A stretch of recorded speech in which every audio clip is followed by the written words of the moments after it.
In this video, I'm going to walk you through 4 years of electrical engineering, and I'm going to try to do it as fast as I can in as little time as I can. But I basically want to go through every single class I took to get my bachelor's in electrical engineering. If you're here for the first time, my name is Ali. I'm a PhD student in electrical engineering. So I've done bachelor's, master's, and I'm about to finish up a PhD in electrical engineering. I've done many internships and research. So I'm really excited to walk you through all these classes, what I learned from them, which one was hard, which one was not, which ones were fun, and what to look out for. So let's just dive in. So as you can see over here, what I have is I have something called a flow sheet. And this is something really nice that my university, the school I went to for my bachelor's, does is it lays out every single course from freshman, sophomore, junior, senior year, as well as defining it by your fall and spring. And this is basically the typical schedule you would take as an electrical engineering student.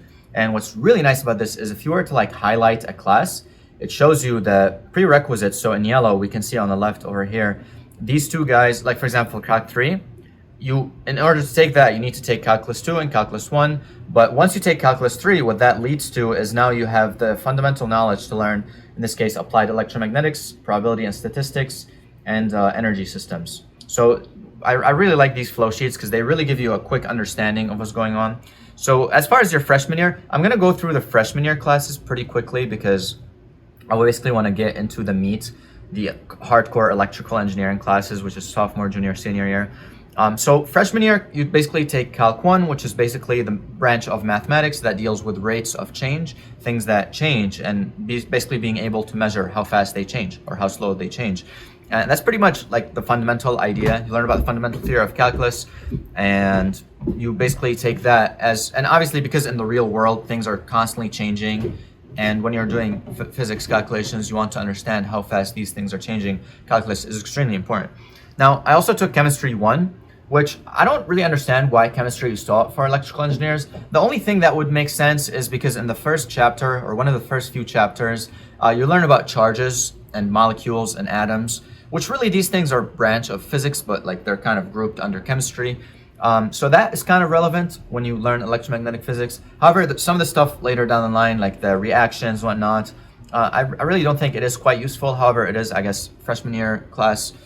So it was okay. I think I got an A- in this class. I wasn't really a big fan, but it was okay. Then there's this engineering principles class. And I think in this class, what you're supposed to do is build a wind turbine.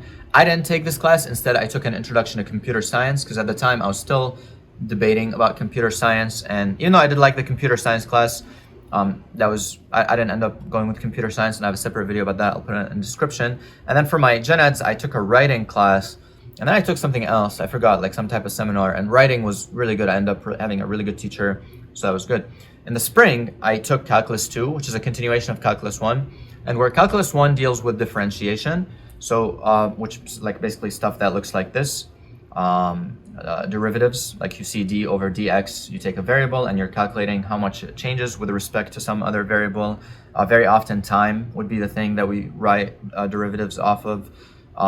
There's in calculus 2 you learn about integrals, and this is kind of like doing the reverse, where you're taking a bunch of little things, adding them up, and an integral really is just the summation of something. So for example, if there was an f of x, this black line, the derivative will show you how this black line is changing. The integral will basically show you the surface area under the curve. And if all of this is flowing over your head, don't worry. Once you take calculus 2, you'll get to have fun with that. But basically, again, it's just a continuation of that. And here you take physics 1, and physics 1 deals with mechanics. So basically things that are macro, and things that move, motion, forces, like a rocket launching into space, like a ball falling, like friction. So if I'm rubbing my hand across this paper, how much force do I need to keep it going, and how much friction is the paper creating in force and whatnot. So this class is really the basics of mechanical engineering and civil engineering and all the types of engineering that deal with large things. Of course, we electrical engineers deal with small things on the microscopic level, charges and fields and waves. So that's where physics 2 comes in. Now there's this EE 101. I think this was added after I graduated. I don't really know what this is. I'm guessing some type of class that teaches you some introduction concepts. Engineering impact on society. I didn't take this one, but I think this class was just people presenting what it's like to be in engineering. Instead of doing that, I would basically go and talk to engineers in the real world. I'll talk about that towards the end of the video. And then for my gen eds, I think I took rock and roll history, which was awesome. That's probably one of my favorite classes, where I met one of my friends who ended up being one of my study buddies. And then sophomore year, so that takes care of freshman year. Sophomore year, okay, you have a good understanding of the math and the physics involved, and then you're basically getting better at the math and physics, the skills that you would need, but you also start learning some electrical engineering concepts. So differential equations is basically a continuation of calculus. It's a branch of math that deals with so you take a derivative in one variable within the equation, but then other variables are not necessarily changing. And what I mean by that, for example, if you go and learn about like capacitors and inductors, so capacitor differential equation, for example, capacitor differential equation. You'll see in the equation of capacitors, for example, let's look for a differential one right here. So in this case, you have a voltage, you have resistance, you have charge, or in this, I'm sorry, it's capacitance, which depends on charge. And then you have suddenly, so you have these variables, and then you have a derivative. You have a dv over dt thrown within that equation plus like a vc in this case. So this is a differential equation because one variable is changing while another variable is constant, for example. And we basically learn about that. And again, once you get into it, that's basically the gist of it. You do a lot of exercises. Physics 2 deals with electromagnetic physics. So that's where you start learning about electric fields and magnetic fields and Maxwell equations. You get like a very basic introduction to these four guys. And I know these kind of look either really weird or simple or really complicated, but they really just pretty straightforward. First one tells you that an electric field exists because of an electric charge. Magnetic field does not exist on its own because there's no such thing as a magnetic charge. Third one says that a changing magnetic field, so right here, there's a derivative that we see, the rate of change of the magnetic field with respect to time will induce an electric field. And likewise here, if you have a charge, you'll have a changing magnetic field. If you have a charge, you'll have a changing magnetic field, and if you have a changing electric field, you'll have a changing magnetic field as well. And this is basically the four equations that define the behavior of electromagnetics. And that's basically where you learn that. There is a lab component, which was kind of, it was okay. The labs themselves were fun. The write-up was kind of boring. You have to like write an introduction, whatnot. That's okay. Circuit analysis is a very important class. It's the class where you learn about circuits. So circuits, circuit analysis. So you basically learn the basics of how to solve circuits. So basically, what is a power source? What is a resistor? What is amperage? And you basically do that, and then later on you introduce capacitors and inductors. So there's RLC circuits. This is like later on in the course. Circuits that look like this. You introduce other components, capacitors, inductors, and you maintain this voltage source. And this is actually a really good class because this class is the foundation of electronics. So if you're interested in electronics or like how all the circuits around you work, this gives you a very fundamental understanding. And then finally, there's digital principles, which is a class that deals with ones and zeros and how to use them to build things in the real world. So like if we look at binary systems, digital or binary digital systems, like just basically ones and zeros, we take those and then we build something called logic gates that look like this. So logic gates are basically the foundation, the building blocks of taking like ones and zeros and being able to do mathematical operations with them. And then we basically use circuits, we use transistors to build these logic gates. So if you look at logic gate transistors, this is essentially what it would look like. Like this is one type of logic gate, this is the other. There are some diagrams that in this case, this shows you. So in this case, this is like this is an AND gate. And this is how you would build it. And this is the foundation of modern computer engineering. So if you really like this class, Digital Principles, like you really, really like it, you're absolutely fascinated by it, you should consider looking into computer engineering as a major. In the spring, you take Calculus 3, which is a continuation of Calc 1 and 2, although more Calc 1 because it's really still focusing on differentials and integrals, but now it's applied to multiple variables. So in Calc 1 and Calc 2, you do derivatives and integrals only with one variable, but in Calc 3, you start doing it with multiple variables. And this becomes very relevant to electromagnetic physics because electric fields, for example, they flow in three-dimensional space, or like a gravitational field flows in three-dimensional space. So now you have to define x, y, and z, and not just x, or not just time. So that's basically what you do in Calc 3. In Physics 3, you learn about optics and waves and mostly optics like ray optics, and it would look something like this. So you basically learn about refraction, reflection, diffraction. If you don't know what these things mean, that's okay. That's essentially what type of behavior waves will do in lenses, and how do lenses behave, and defining lenses and focal points. That's really the core of it. And you also learn about very important fundamental diffraction concept, which is the single slit experiment. And you basically understand what putting a bunch of waves through a single slit looks like for the waves to propagate. And you'll learn what, like, this is like the near field, this is like the far field. As you get farther, the waves become planar, and there's different ways there's different ways to represent these mathematically, whether you're in near field, far field.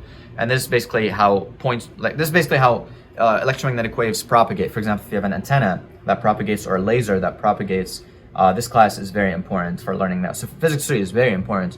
And then there's a lab component. Then there's engineering computations, and this is basically a programming class. Now, when I took it, it was MATLAB. I think later they switched it to C++ or Python, I think, and I really wish they kept it as MATLAB. I hope they brought it back by now to MATLAB, because I think MATLAB is the single most important programming language for electrical engineers for many reasons, because you can plot things very easily, because there's a lot of toolboxes that are relevant to electrical engineering students.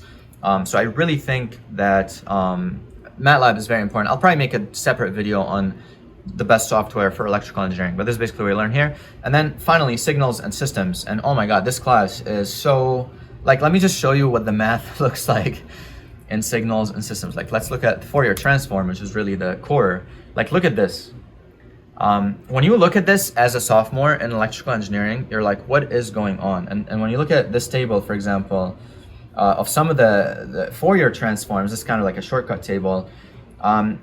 Initially, it looks very intimidating, and you're like, what does that even mean? What does amplitude or time domain or frequency domain, and what do these signals look like, and what are the properties of signals and systems? And what this guy Joseph Fourier, he's the one to blame. Like, why did he come up with this stuff, and what is going on? This class the math is very, very intimidating at first. Although if you get rid of the intimidation, the concepts really end up being very clear, because it's just that there's a lot of like transforms, and there's a lot of properties of signals and systems that you have to understand. And this class is really just like a different world. So if you're someone who really struggles with like imagining things or visualizing abstract concepts, this could be really hard, but at the same time, this could help you learn those skills. This was, in my opinion, the best class, one of the best classes I've ever taken in undergrad, because it kicked my ass and forced me to think very hard, and I was just absolutely fascinated. And well, the follow-up for that was communication systems, which I ended up not only taking, I ended up teaching twice as a graduate student, and then I pursued my entire PhD in communication systems. So you could tell this class traumatized me in a really good way. And once you take that, that's it for sophomore year. So in sophomore year, so again, freshman year, you take math, physics, chemistry, some intro courses, gen eds.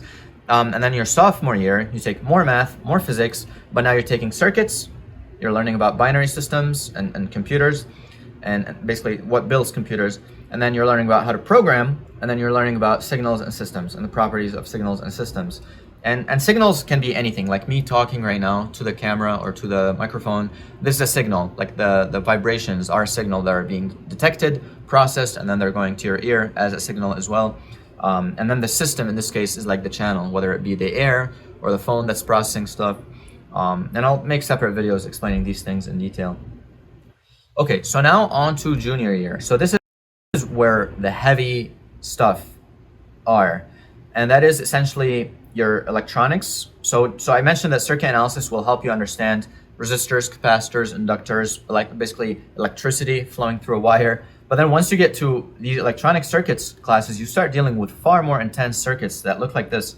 So like a transistor, amplifier, circuit. Let's look at like a basic one. You start looking at something more intense like this, where you have multiple capacitors, multiple resistors, and then multiple transistors, right? And in this case, like this could be for an audio amplifier, and these can get like really, really intense based on which class you go with. They are separated by different classes. There's class A, class B, class D, depends on the application. And you basically learn about that here in theory. And then there's an intro to electronics lab. So this is a very important class, because you basically use breadboard, and you basically start plugging wires into things. Like in this case, this is a LED with a resistor and a wire, switch, battery. So this is a basic circuit, and you actually get to build it hands-on using a breadboard. So breadboard is, again, this type of, I don't know, thing with like parallel metal plates that basically makes it easier to connect things. So instead of me grabbing the end of this resistor and the end of this LED and kind of meshing them together, I just place them in the breadboard, and this line horizontally is connected. And then this basically, so this LED circuit, like a very basic LED circuit, this is basically what you're looking at. So right here, this guy. So, or like in basic representation, this is what it is. So you have a voltage source, which current flows through because there's a resistor. So there's the resistor, there's a LED, there's a battery. In this case, we see there's a resistor, there's a LED, there's a battery. In this case, there's a switch. The switch, you don't really see it, but this switch, once it's on, the circuit is connected. And that's basically what these classes are. Obviously, much more advanced. Like maybe this is going to be your very first project. It looks like this. But then like a breadboard for like a transistor amplifier 2-stage, for example. It starts looking a lot more intense, right? But it's very cool. It's a really cool class. Applied electromagnetics. This is a continuation of physics 2. I don't really know why this is probably like a bug in the software. This really should have this as a prerequisite, because applied electromagnetics is like physics 2 on steroids, right? So in physics 2, you learn electric and magnetic fields, and in physics, or in this applied electromagnetics, you learn electric fields, magnetic fields, electromagnetic waves, and how to apply them. So in here, you learn about antennas, you learn about transmission lines, you learn about RF circuits. So if you don't know what like RF circuits look like, it's basically same to these kind of circuits, but with RF, radio frequency. So you're feeding AC current rather than DC. So they do look a bit similar, but now you're dealing with like coaxial cables and connectors and all that fancy stuff, which I don't want to get into too much detail. I'll make separate videos about these things, so I don't bore you in this one with too much detail. But this is a really cool class where you basically learn about electromagnetic waves, antennas, RF, microwave engineering. Probability and statistics, very important class because you learn about probability and statistics. So probability theory, and you start with basic like coin flips and die rolls and things like that, and what are the odds that the die, like you start with these things, but then you move on to more interesting things, which is Gaussian distributions and stochastic processes. So Gaussian distribution is probably the most important thing in this class to understand, and that is, or like a normal distribution, and that is like, if you take a sample of anything, how do you represent it on this, like in this case, using a normal distribution curve? And this basically helps you make predictions, right? So in this case, events like when the density is higher, there's more likelihood of that thing happening. When the density is lower, there's less likelihood for that event to happen. So this really is a class that helps you understand what is the likelihood of something taking place, and how to kind of predict things in the future, assuming you have all the variables figured out. Now, obviously, in real life, this does not always work because there's always like curveballs and new variables. So there's people that try to apply this philosophy to real life, and it can work to increase the odds in your favor in some areas, but you're never ever certain, because in life there are too many variables and it's too complex to represent in simple distributions.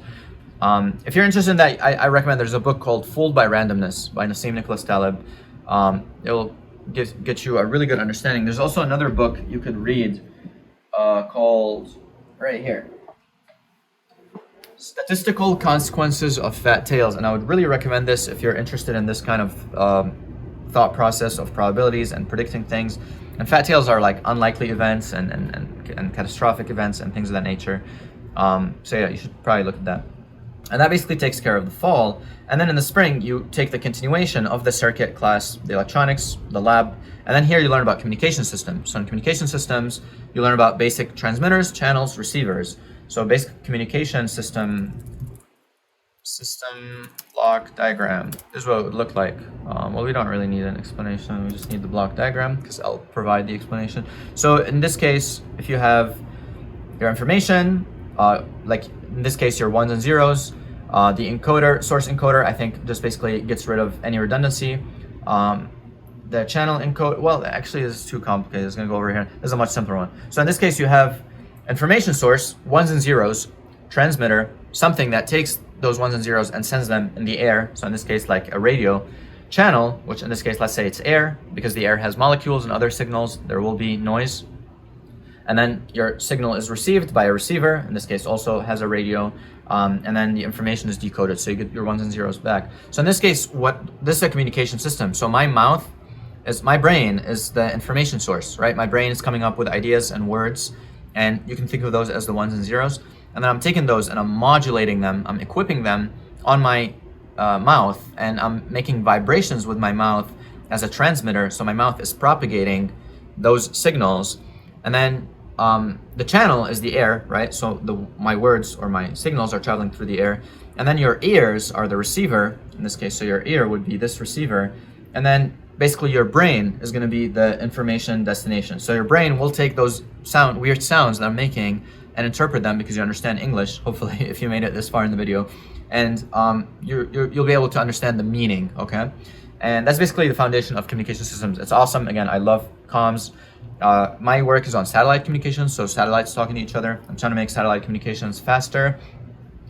So yeah, awesome class.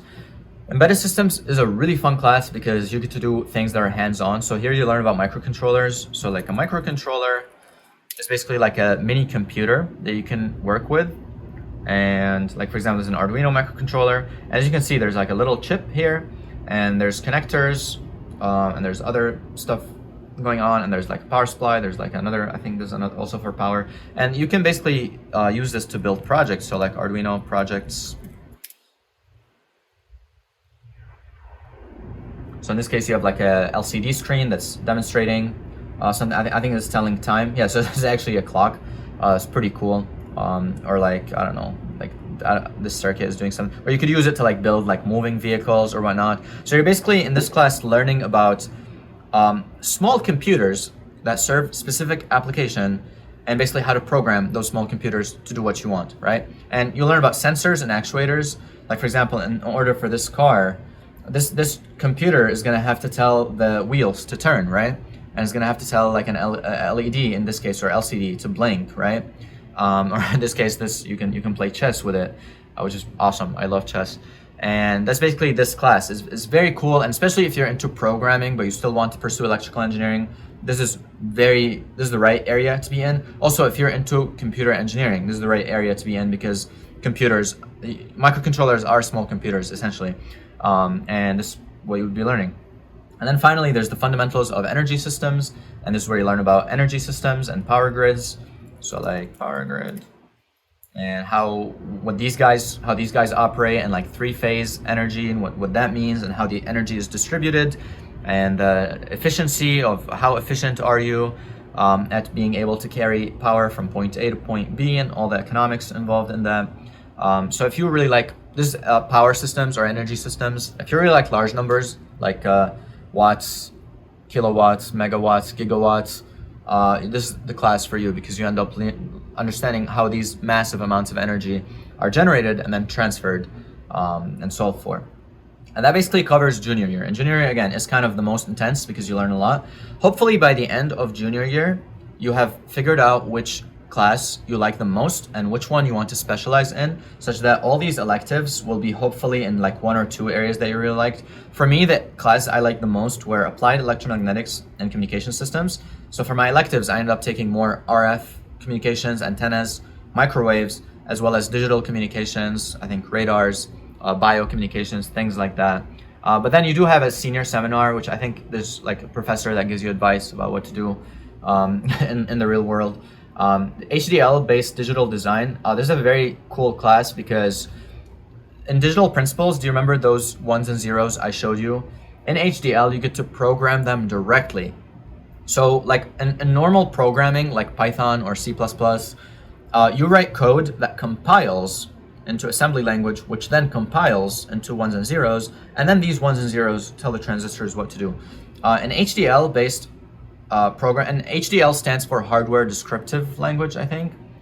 So hardware descriptive language, yeah. And in this case, you're bypassing this compilation process of software to hardware, and you're going straight to the hardware. So you're literally building these things in code. So you're building ALUs, you're building logic gates, You're directly calling on registers and memory.